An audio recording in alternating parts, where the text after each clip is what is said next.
परमेश्वर शिव बोले, उत्तम व्रत का पालन करने वाले हरे विष्णु, अब तुम मेरी दूसरी आज्ञा सुनो। उसका पालन करने से तुम सदा समस्त लोकों में माननीय और पूजनीय बने रहोगे।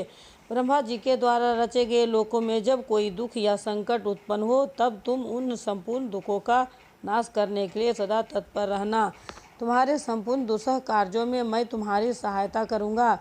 तुम्हारे जो दुर्जय और अत्यंत उत्कष्ट शत्रु होंगे, उन सबको मैं मार गिराऊंगा। हरे, तुम नाना प्रकार के अवतार धारण करके लोकों में अपनी उत्तम कीर्ति का विस्तार करो और सबके उद्धार के लिए तत्पर हो। तुम रुद्र के ध्येय हो और रुद्र तुम्हारे ध्येय है।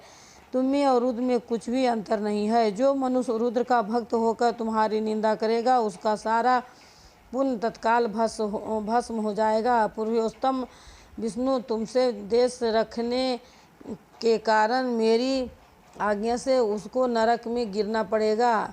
यह बात सत्य है, इसमें संशय नहीं है। तुम इस लोक में मनुष्यों के लिए विशेषत भोग और मोक्ष प्रदान करने वाले और भक्तों के ध्येय तथा पूज्य होकर प्राणियों का निग्रह और अनुग्रह करो। ऐसा कहकर भगवान शिव ने मेरा हाथ पकड़ लिया और श्री विष्णु को सौंपकर उनसे कहा, तुम संकट के समय सदा इनकी सहायता करते रहना, सबके अध्यक्ष होकर सभी को भोग और मोक्ष प्रदान करना तथा सर्वदा समस्त कामनाओं का साधक एवं श्रेष्ठ बने रहना। जो तुम्हारी शरण में आ गया वह निश्चय ही मेरी शरण में आ गया हो।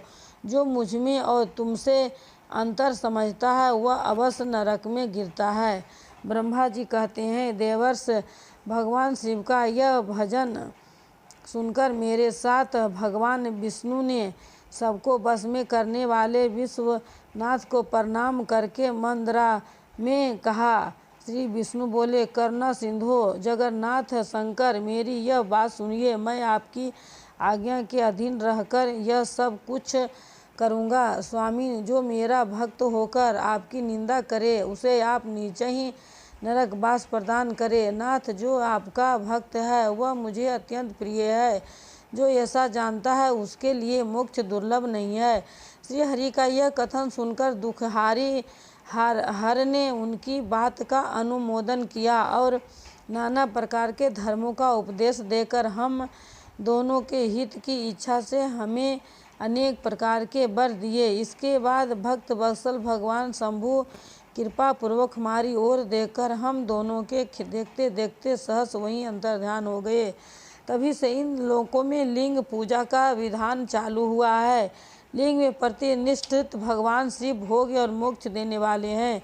शिवलिंग की जो वेदी या अर्घ है वह महादेवी का स्वरूप है और लिंग साक्षात परमेश्वर का लय का अधिष्ठान होने के कारण भगवान शिव को लिंग कहा गया है, क्योंकि उन्हीं में निम्नलिखित जगत का लय होता है। महामुन्य, जो शिवलिंग के समीप कोई कार्य करता है उसके पुण्य फल का वर्णन करने